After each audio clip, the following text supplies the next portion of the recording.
Ladies and gentlemen, we're going to begin.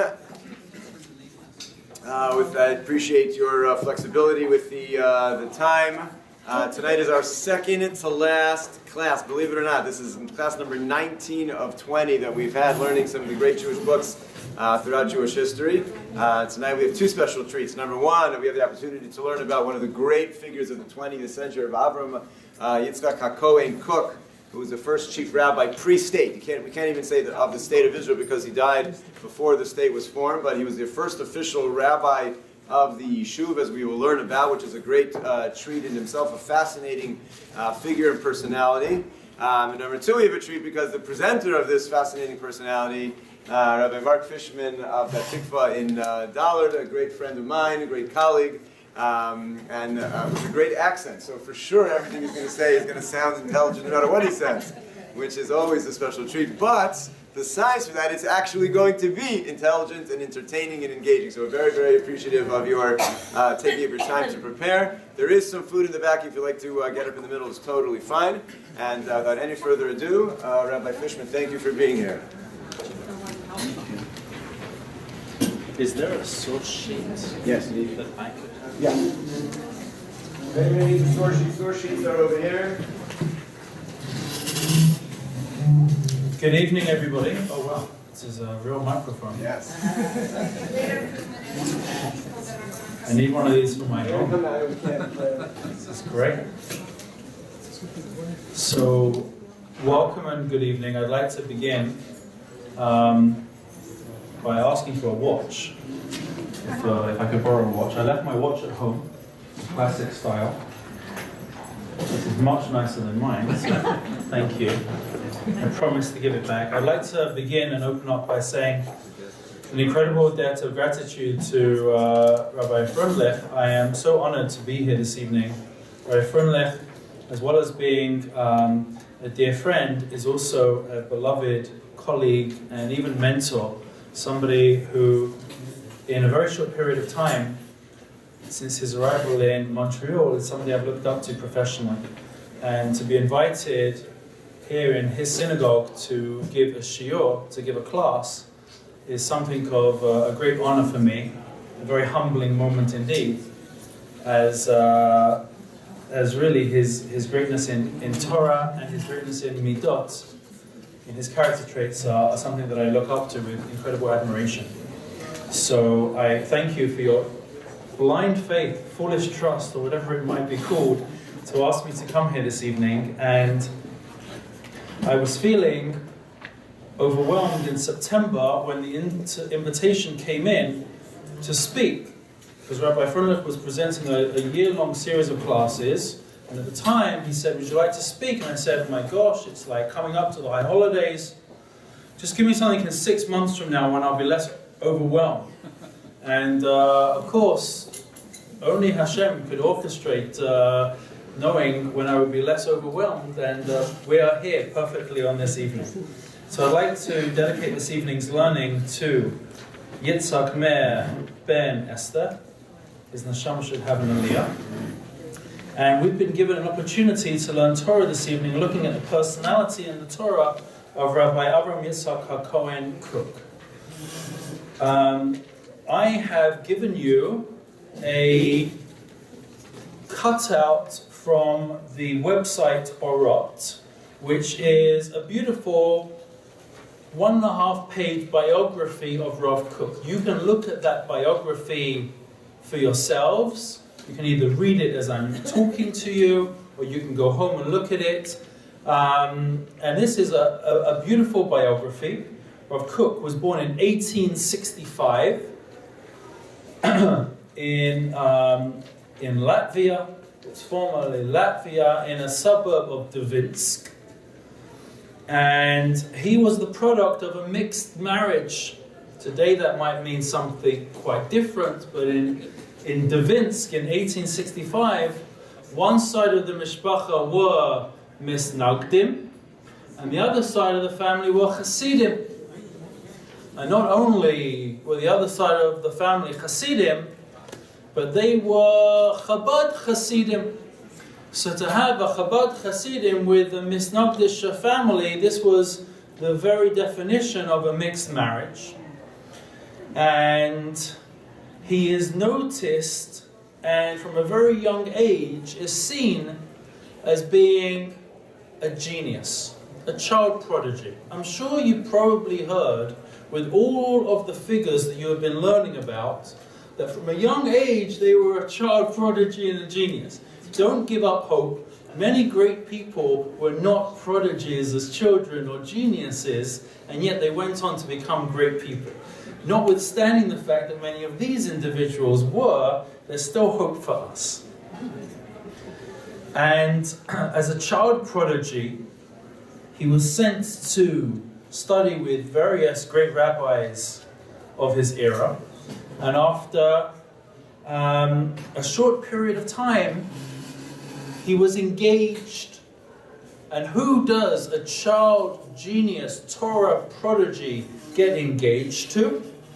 Then none other than the Rosh Yeshiva's daughter. Who else are you going to get engaged to? You get engaged to the Rosh Yeshiva's daughter. What was the yeshiva of the time? The yeshiva at the time was a small little yeshiva in a small little shtetl. You've all heard of the yeshiva, because today it's one of the largest in the world. It's a yeshiva called Ponevezh. And the Ponevezh yeshiva is now located in Bnei Brak. Thousands of students were there. The Ponevezh yeshiva, the Rosh Yeshiva was Rav Eliyahu David Rabinovitz. He was referred to as the Ta'omim. And his daughter was the daughter that Rav Kook married. Following his marriage, he will go to study in the greatest yeshiva in Europe at that time, the yeshiva of Volozhin. The yeshiva of Volozhin was headed by Rav Naftali Tzvi Yehuda Berlin. Was he one of the personalities that you've been learning about, by the way? No? Oh my gosh, Rabbi Frömlich. You have to do another series next year, and you have to make sure you get Rabbi Naftali Tzvi Yehuda Berlin. He's known by the acronym the Nitziv. He's a famous and fascinating individual in his own right. And Rav Kook, he's still a teenager at this point. He's not old. I don't know, 18, 19 years of age. He is a youth, basically, studies in Volozhin, and he immediately is seen as the genius of Volozhin. And he has a close relationship with the Rosh Yeshiva there. And at the age of a mere 39 years of age, he will take a position as Rav, first in the small town of Zoimo, and later in the city of Boisk. Already, he was an interesting character, because go all the way back to when he was in Volozhin.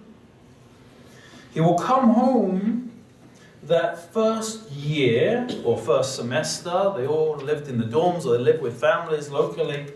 And his father would ask him, "Nu, so what are you learning? What have you done? What have you accomplished? What have you achieved?" And Rav Kook says, "I've written poetry. And I'd like to share with you some of my poetry." And he starts to share with him this incredible, sensitive, gentle soul, young child still in many ways, shares with his father poetry. His father shouts at him and chastises him, and he says, "Mavis batsir." Does anyone know what that means? I'm not expecting anybody here to know what it means. It actually means Mavet Bashir. Death is in the song. He pronounced it Batsir because, being a Litvak, he couldn't pronounce the letter Shin, and they always pronounce it as a sin.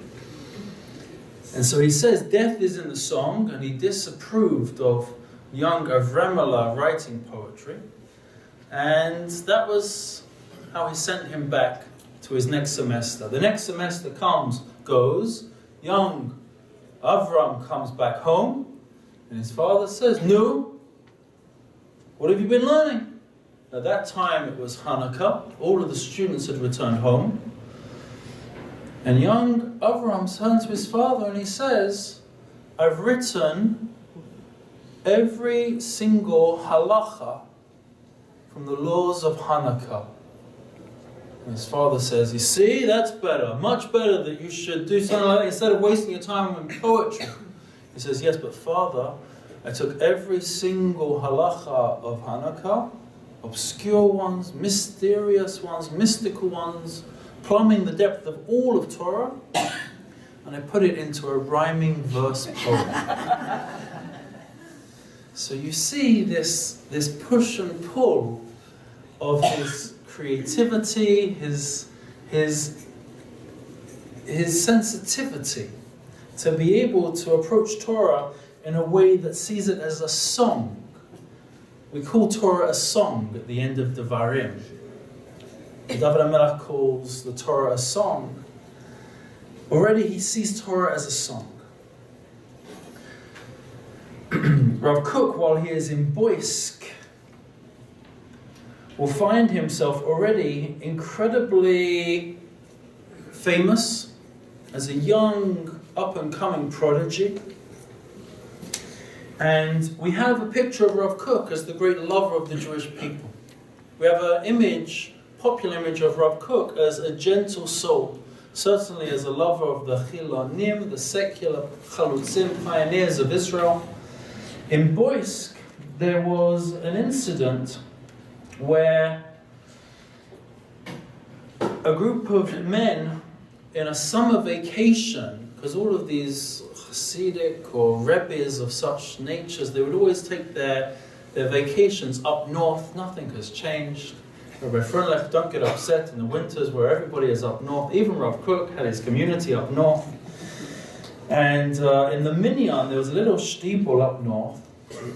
And one of the great sages of that community had a yurtzeit. He wanted to daven with a minyan for his yurtzeit. His name was Rabbi Zelig Reuven Benges. Truly one of the great students of Volozhin as well. And a yurtzeit for his parents. He was gathering together a minyan, and there was only 9 people in the little steeple. And it happens that Rav Benges sees, okay, we've got to go looking. So he walks outside the steeple, tries to find number 10. And actually he walks outside and he sees another group of Jews gathering. And he's like, okay, you come in. And he takes an individual, and now he has his minyan. Little did he know that other group of Jews who were congregating were actually also trying to start their own minyan. And they had formed a minyan of precisely 10 outside. What had this great sage done? He had taken number 10, broken up that minyan, schlepped him inside so he could have his minyan.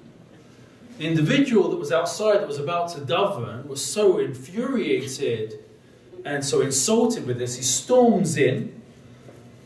And as Rav Benges started his minyan, he starts screaming at him with a barrage of insults and curses in front of everybody. Rav Kook, witnessing this public humiliation of this great sage, walks over to this gentleman and says, no one dares insult a Torah scholar in my presence, and slaps him across the face with full force. Shock. The great, sensitive, soft, gentle Rav Kook. So this person happened to be a wealthy individual. Now I know, Rabbi Frohnlech, this doesn't happen in your synagogue where the wealthy individuals can feel that they can push their weights around. It happens in other shuls, Baruch Hashem. I slap them around. You're the one who gives the slap. But this individual who was slapped was a wealthy individual. And the news that Rav Kook had slapped this individual across the face made a shocking impression on everybody who had heard it. And so this individual took Rav Kook to court. And Rav Kook, facing the Beit Din, explained.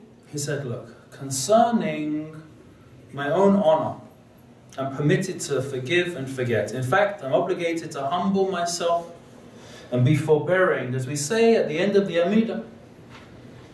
Nafshi ka'afar, let my soul be like dust to everybody. However, if I apologize to this man for slapping him across the face, In effect, I'm condoning his affront to the great Torah scholar, and ultimately it will be a desecration of the Torah. I refuse to apologize to this individual.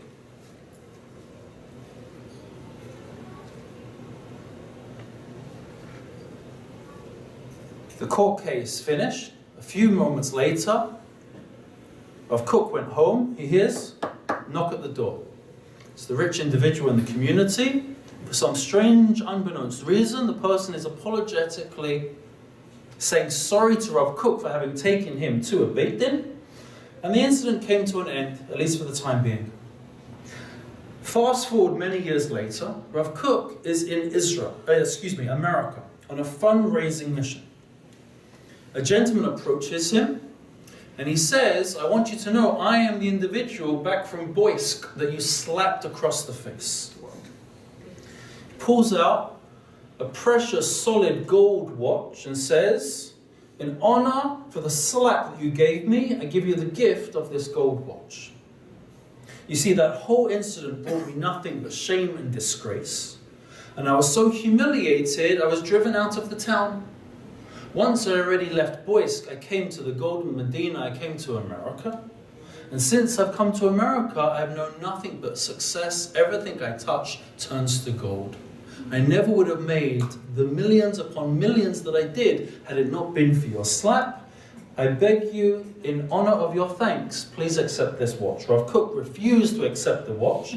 After all, this was a thank you gift for the disgrace of the Torah that this gentleman had begun. Eventually, he accepted the watch after much pressure.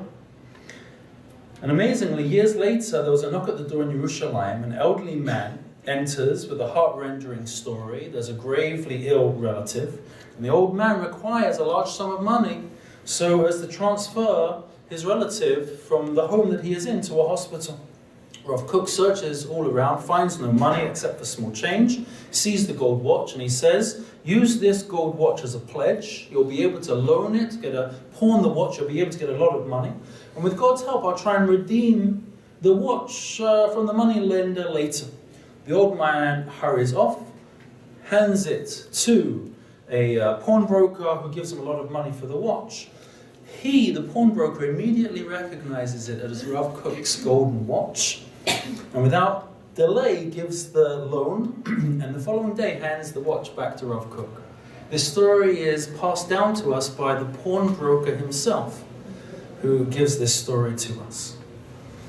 Upon Rav Kook's fame ever growing, is invited to take his next opportunity, his first position in the land of Israel. All of this time he is writing halachic works, he is writing Torah scholarly books. All of this time he is penning what will be a vast literature, and we still haven't finished publishing all of his collected works. He wrote his works down in Pinkasim, in notebooks, and until this day, his handwritten notebooks are still being published. We still have not got the entire body of literature. Notwithstanding his impact on the Jewish world and how there are libraries full of PhD theses based on the works of Rav Kook. And there are yeshivot all over the land of Israel and indeed the entire world based on the works of Rav Kook. We haven't even finished studying him. And people are saying that if you were to count the number of pieces of work, of separate Torah ideas, of sha'alot and shuvot, halachic responsa works that have been written, it would have been from the time that he was 18 years old until his death, he would have written 8 separate essays a day, every day, for the duration of his entire life. Except Shabbos and Yom Tov. He arrives an opportunity to take a position in the land of Israel. Notwithstanding the community of Boysk begging him, crying, you're our Rabbi, you're our leader, you are the Torah. In 1904, traveling through Odessa, he comes to pre-state Israel. The boat docks at Jaffa. There's an enormous group of people, public figures, meeting the boat, meeting the rabbi. I don't know if I put this on. Now I'm going to turn to your source sheets. Did I put this on your source sheets? Here are some pictures on the bottom of page 2. He's an intense-looking individual. This is not somebody you should shoot the breeze with. Yeah, take a look at page 3 on your source sheets. On page 3 of your source sheets, here's a newspaper cutting. By the way, he lands and arrives in Eretz Yisrael, Gimel Elul. Gimel Elul, the 3rd day of the month of Elul, just 27 days before Rosh Hashanah. Amazingly, he arrives in 1904. He will pass away in 1935. 31 years later, he will live in the land of Israel. He passes away on the 3rd of Elul. And they mention this on his tombstone. Oh, I forgot to put a picture on his tombstone. When you go home, you can Google Rav Kook tombstone, and they make mention he arrived in the Holy Land the 3rd of Elul. He departed to the Yeshiva Shalmala, the heavenly study academy, on the 3rd of Elul. Here's a newspaper cutting from people in that first year. On Friday the 28th of Iyar, our new rabbi made his appearance in our town. He was received with great honor by residents of the community from all sections of the population. Messengers came from Yerushalayim to welcome him in the name of Rabbi Shmuel Salant and the Aderets. These are the two great leaders of the Yeshuv, of pre-state ultra-orthodoxy in Jerusalem. Delegates also came from villages of Rishon LeZion, Petach Tikva, and so on to receive their new rabbi. Important representatives from the Sephardic community also arrived, and he spoke with them in pure Hebrew. It is rare to find an Ashkenazic rabbi who can speak such a pure, flowing Hebrew. On the Sabbath morning, the rabbi spoke well with a clear, unadulterated Hebrew, and the Sephardic Jews also understood his words and enjoyed the sermon. Even the Chabad Hasidim expressed their opinion that they consider the new rabbi to be the best possible choice. Look at that. You have, who do you have? So you have Shmuel Salant, you have the European royalty of the Ashkenazic world, you have the Sephardic world, you have the Chabad Hasidic world. And they concluded that such a rabbi was on a par with the rabbis of the greatest cities of the world due to his great wisdom and erudition. They also consoled themselves that even though the new rabbi was educated in non-Hasidic yeshivot, on his mother's side, at least that he's descended from Chabad Hasidim and he's endowed with several Hasidic qualities. There's a beautiful description of his house there. I'm not going to go into it. By Nachum Gutman. He was one of the famous painters of this period. You can look at that a little bit later. So we have Rav Kook arriving in the land of Israel and his incredible works. It's difficult to capture in one session his overarching philosophy. It's almost impossible. But if I can try to give one of his sayings, then perhaps in that one saying, we can capture a snapshot of the person. Rav Kook coined a phrase where he said, oh, I've got to stand in front of the camera, I'm a walker. You need a roaming lens. I'm a walker. No, it's fine. So it's fine. I'm going to change myself to a stationary position. So Rav Kook coined the phrase that our job, our responsibility, is to be mitchadesh hayashan v'tit kadesh hachadash. What does that mean? Our job is to renew that which is old and to sanctify that which is new. I'll say that again. Our job is to renew that which is old and to sanctify that which is new. And that really is my best attempt at capturing Rav Kook. What does that mean? Now let me try and unpack that, and I really appreciate, and thank you, Rabbi, for that you're giving me 6 more hours to unpack that small phrase. I think we might get there, but as best as I can, let me give you a caricature. The Jew of Europe. Are you familiar with Chaim Nachman Bialik's City of Slaughter? Has anyone here read that poem? Can we quote Chaim Nachman Bialik in the Heilige Beiling? Is that okay?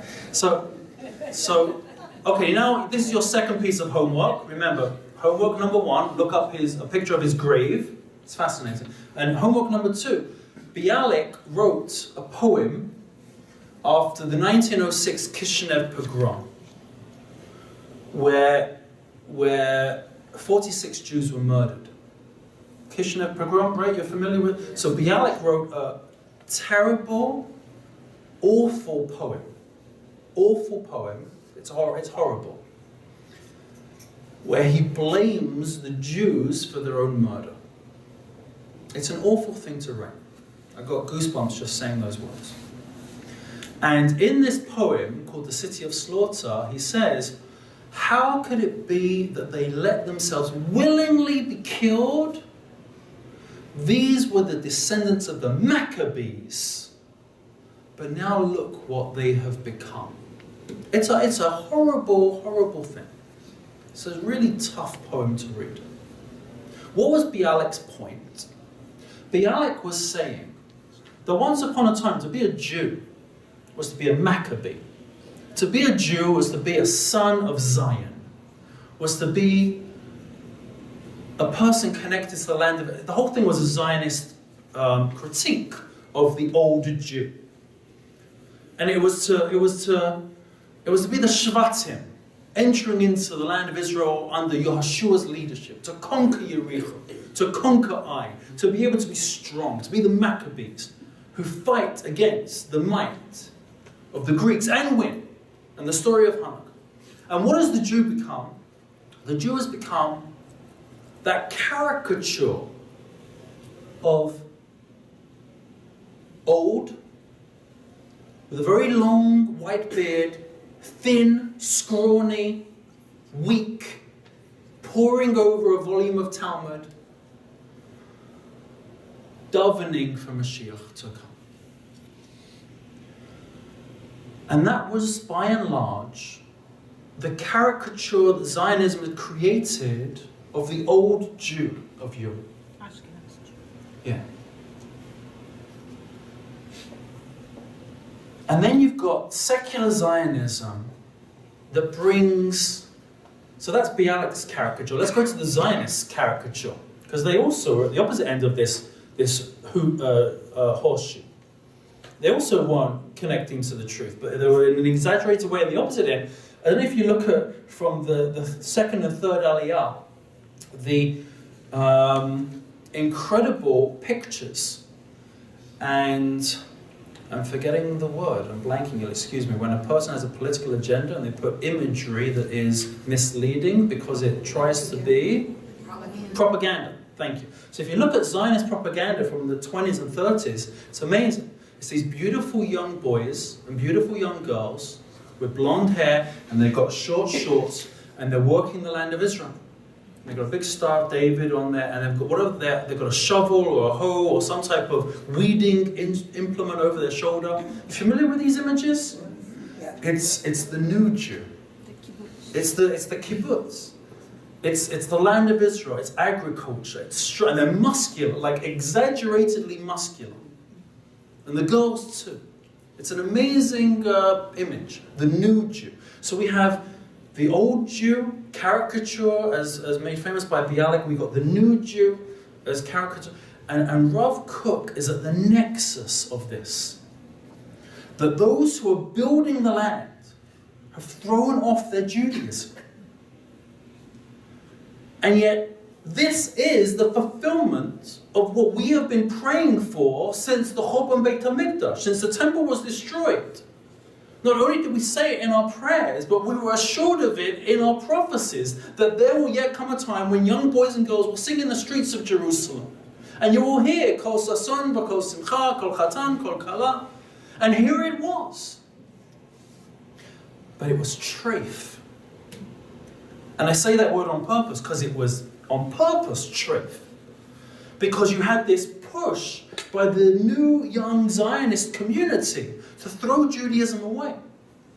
And so it wasn't enough that we were not going to be religious anymore, but therefore going to go out of our way to reject anything that is Jewish.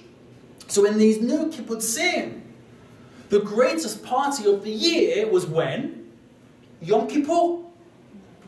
Where they feasted on what? Barbecued pork. And that was the reality of the secular kibbutzim, the early pioneers. That if there's a new Jew, it's the Israeli.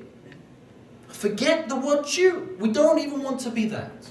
Because that, in our mind, is everything that was wrong with Judaism. And Rav Kook, living in this nexus between these two different worlds, says, this is our destiny. And somehow or other, we have to take what it means to build up the land of Israel and have a sense of solidarity with our brothers, deeply influenced by Herzl's vision of escaping anti-Semitism of Europe, on the one hand, and incorporating the Torah.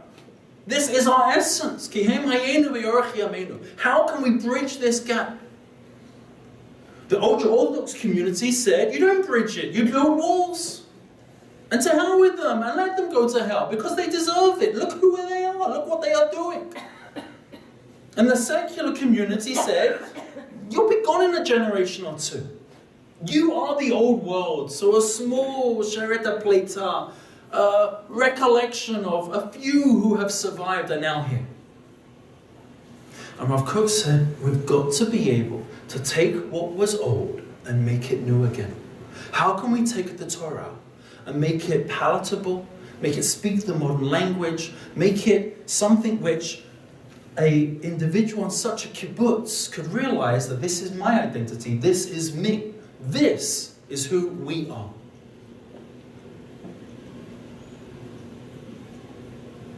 And so in the 1930s, there were these delegations that were actually like, they were doing the rounds. They were visiting all of these outlying communities across the land of Israel. And there was Rav Kook, and he went with another famous rabbi, Rav Chaim Sonnenfeld, who was the chief rabbi of Yerushalayim at the time. And the two of them visited these secular communities.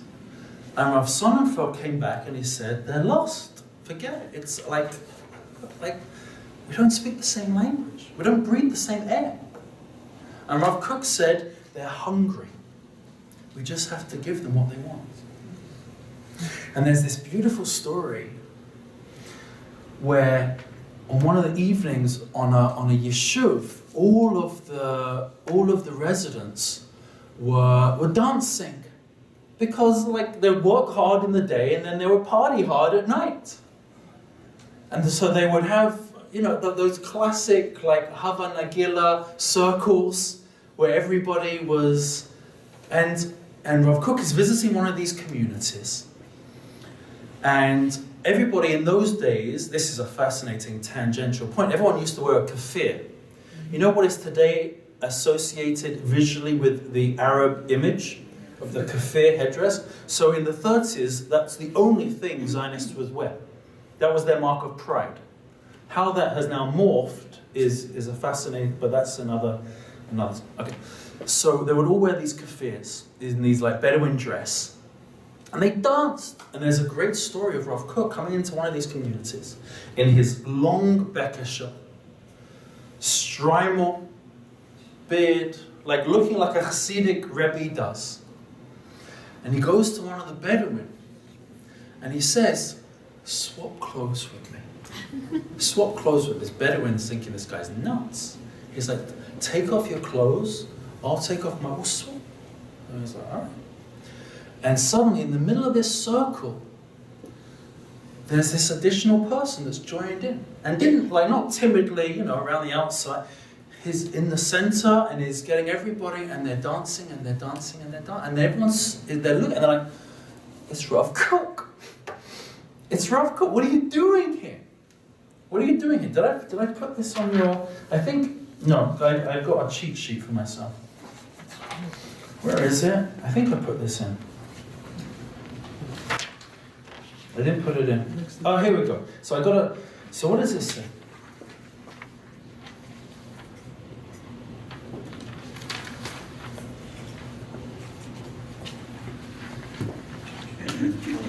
So everyone's like there dancing, and they realize it's Rav Kook. It's Rav Kook.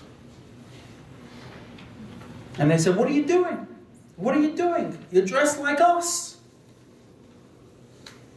And he says to them, "I'm not embarrassed to wear your clothes. You are the holiest of the holy. You are building up the land of Israel. And you're doing this for your brothers and your sisters. You are the builders of this land. I am not embarrassed to wear your clothes. But I beg you, don't be embarrassed by the Torah of Israel and its clothes.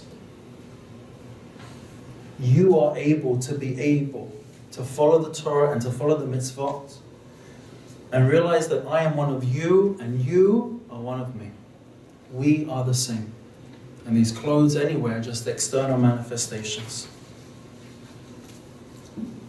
I'll take off my clothes and put it on my rabbinic Hasidic garb if you promise me that you'll look after the one thing that I request of you. You'll look after your souls.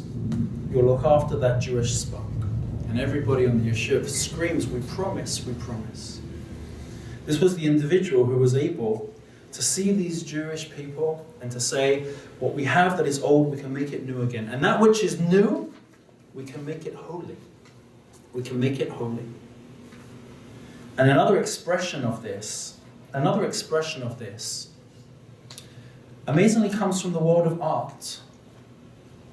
Rav Kook, in this sense of being a strange, unusual polymath, didn't have a complete mastery of all of the Torah, but rather had a complete mastery of all of the science of his day, all of the culture of his day, the philosophy of his day, the politics of his day, and the art of his day.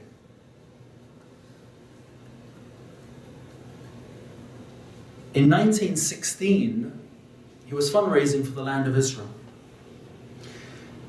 And he finds himself in Switzerland, in Europe, when World War I breaks out. Remember, he makes Aliyah in 1904.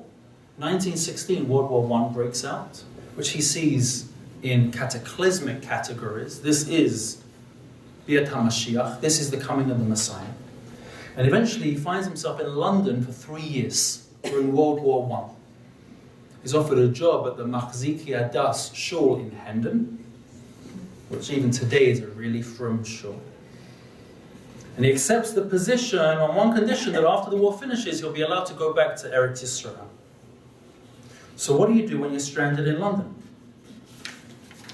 So you go to the museums, of course.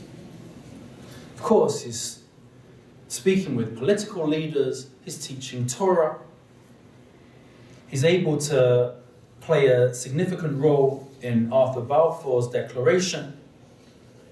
Rav Kook will say at the dinner in front of Balfour and members of the British Parliament, "I'm not here to thank you for what you did.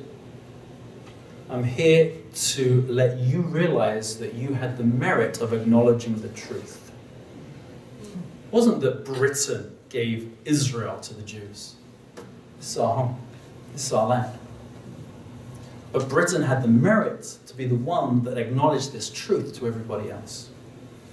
And we have a passage here quoted in the British Jewish newspaper, the Jewish Chronicle, that says as follows. Did I put it here? I thought I put it here. Rav Kook in London.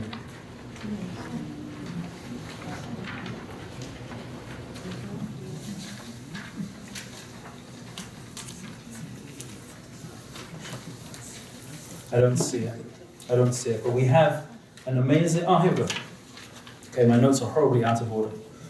So let me read you a passage of the Jewish Chronicle from London.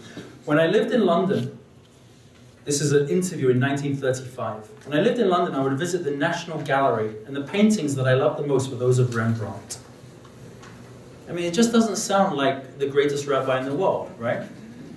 I mean, in your mind's eye, and I'm not familiar with all of you, but in your mind's eye, you speak of the greatest rabbi in the world. Again, they're probably poring over a Talmud, and they might not actually be worldly to have an appreciation of modern impressionist painting, right?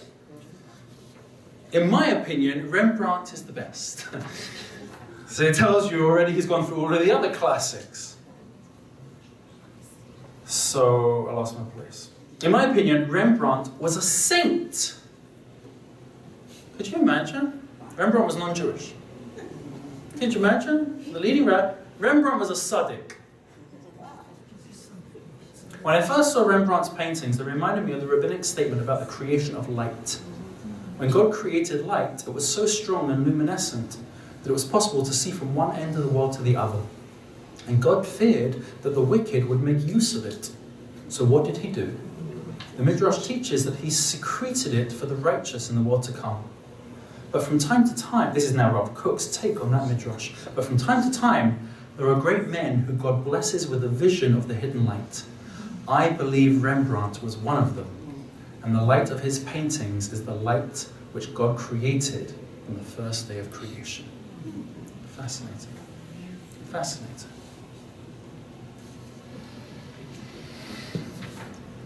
That's his take on art.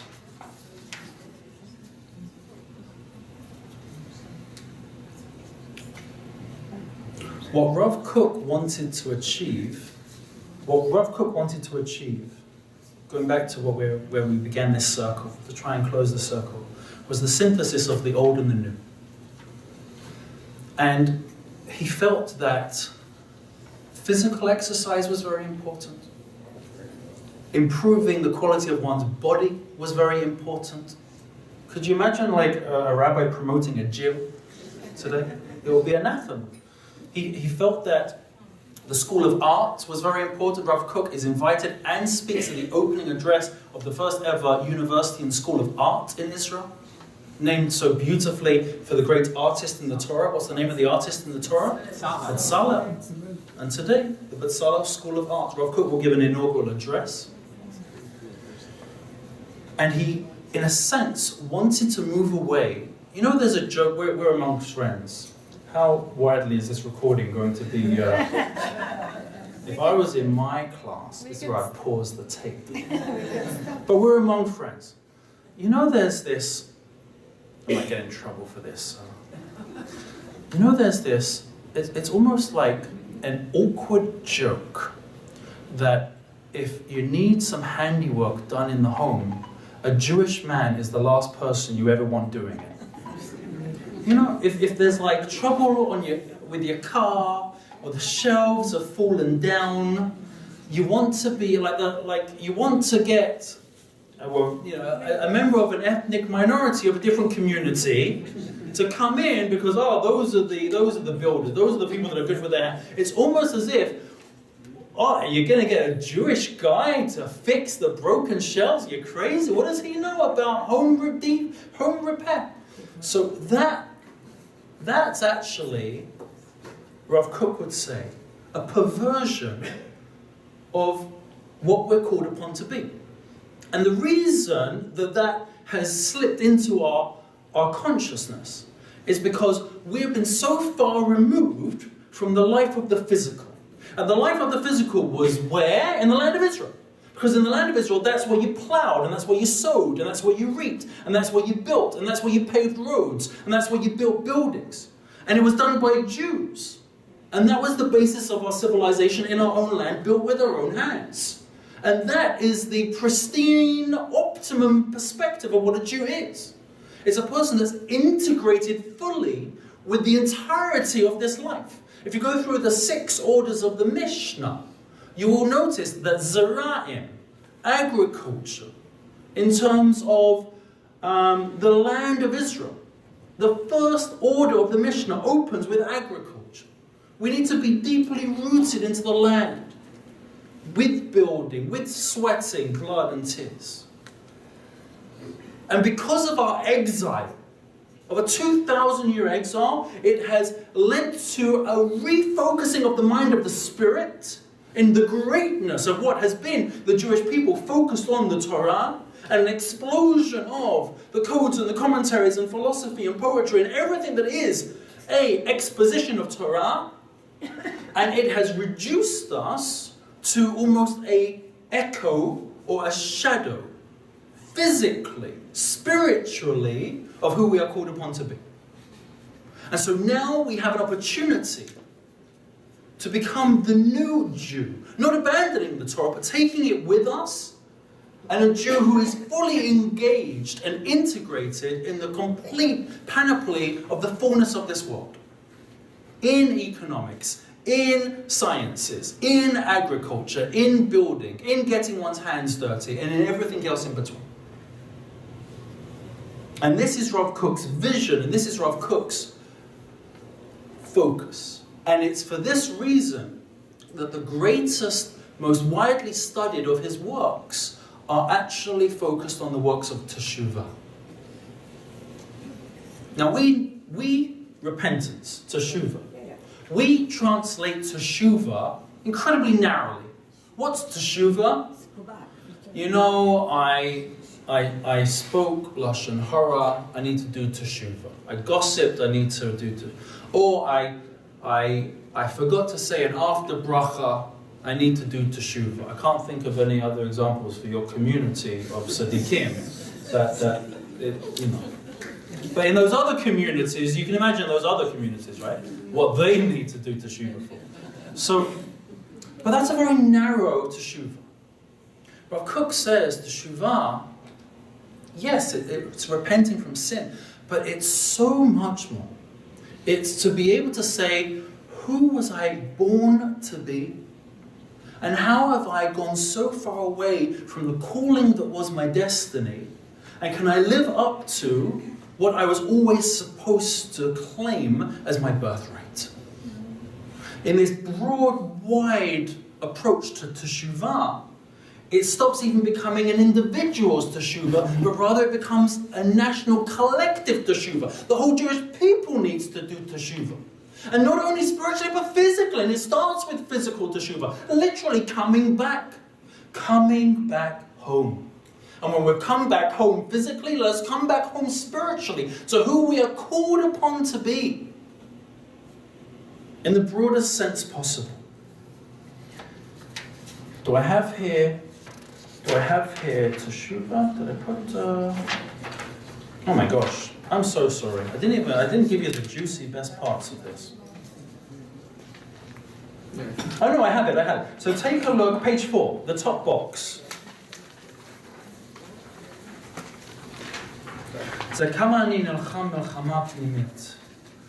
Gosh, I have fought the most internal struggle. And the greatest internal pulsation is beating within my heart that I must speak about Teshuvah.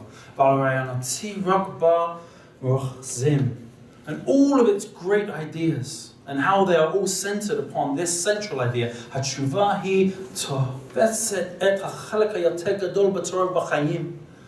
Teshuvah grasps the greatest, most sublime place in all of the Torah and in all of life. Alecha b'niyot kol hatikvot ha'ishiyut v'hatzipuriyot. Upon it is built all of the hope for the individual and for the collective.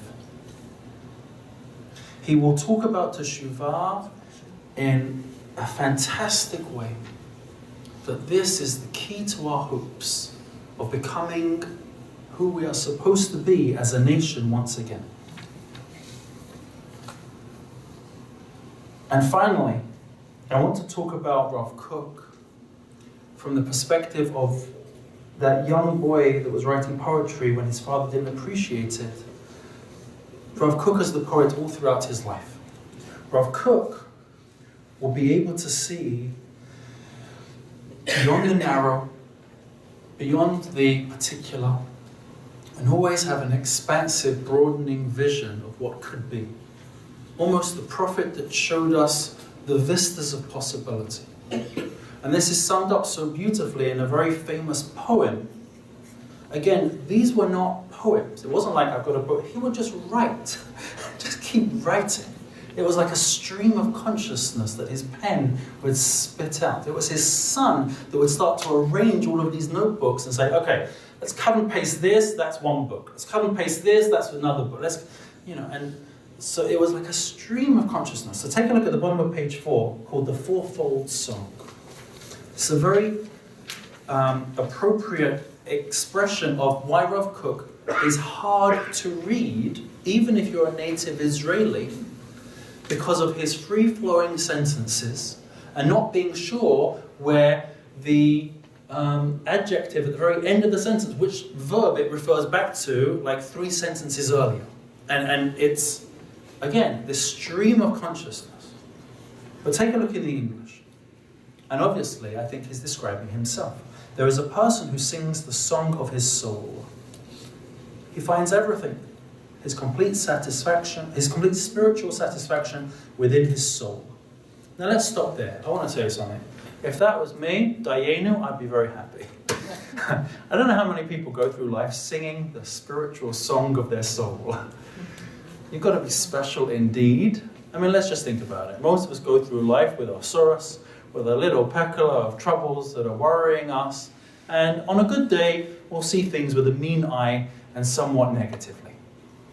Maybe once in a while, we'll have that unexpected ruach that brings us to a place of joy and happiness and, my gosh, I'm having a good day for once. This is fantastic. But could you imagine the individual that goes through life, and maybe you've met them, and they are around, and every so often we see them and we meet them and we're enlarged in their presence because they bring out the best in us. We want to spend as much time as we can around them.